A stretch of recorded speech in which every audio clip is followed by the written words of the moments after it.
My top priority is one, increasing students and staff access to improved inputs and resources with special attention to equity, diversity, addiction prevention, and mental health services. Number two, by working together to ensure overall board good governance to keep it on its mission: transparency, accountability, equity, and service delivery to all. One would be to give our students a great education. Being a parent, I have 2 kids in the system.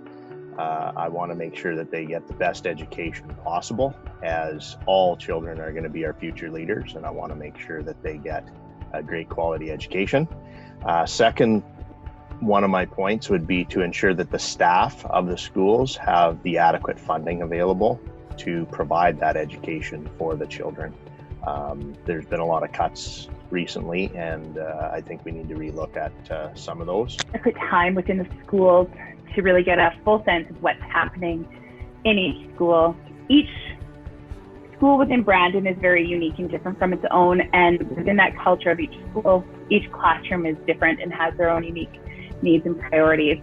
And I think as a very successful trustee, that would be something that I could bring to the table, is that knowledge of having the experience of working with children and their families and being in the schools, and definitely spending more time when possible there to figure out each school's unique needs.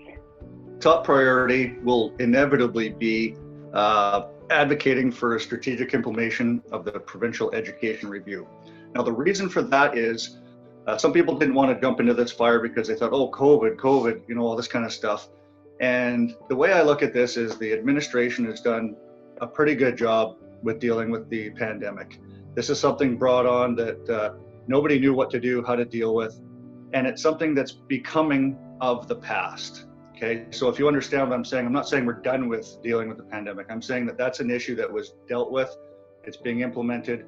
We're going through that stage. But the next stage that we're going to be facing in the school division and the public school boards as a whole will be when the education review is released. How do we implement that? And are we up to that challenge? Because inevitably we have to implement it.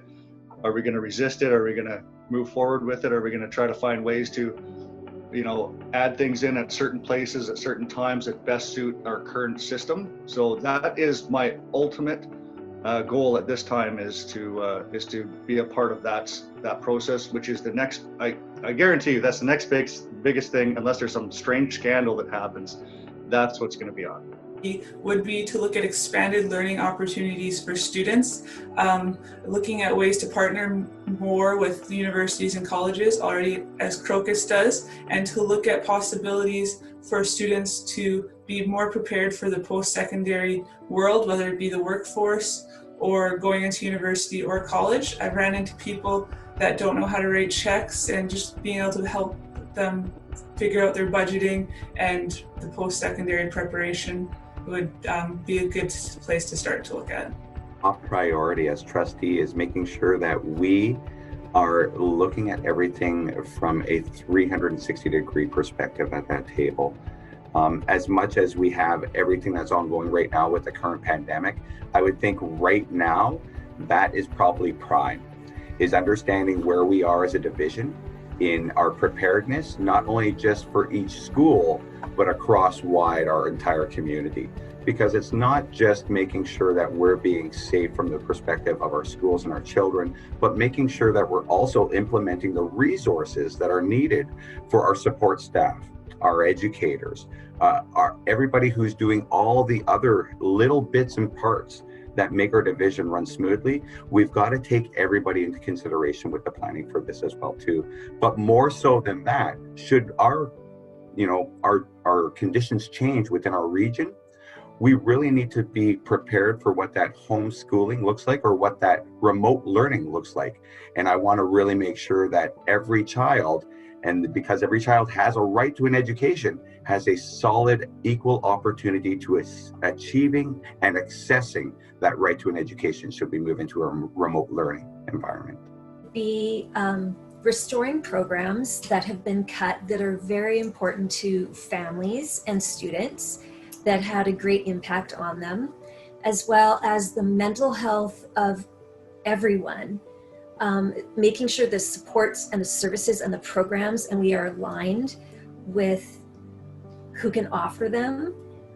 Also, the English as digital learning, students and families, and integrating them a little bit more easier into the school community. Other than, of course, ensuring that students and staff are safe during the COVID health crisis, my top priorities would be expanding access to French language education at schools like Ecole Harrison, because I know there's a lot more demand than there are spots available. And my other priority would be to work on increasing the graduation rate, specifically among Indigenous students, by connecting them to community resources.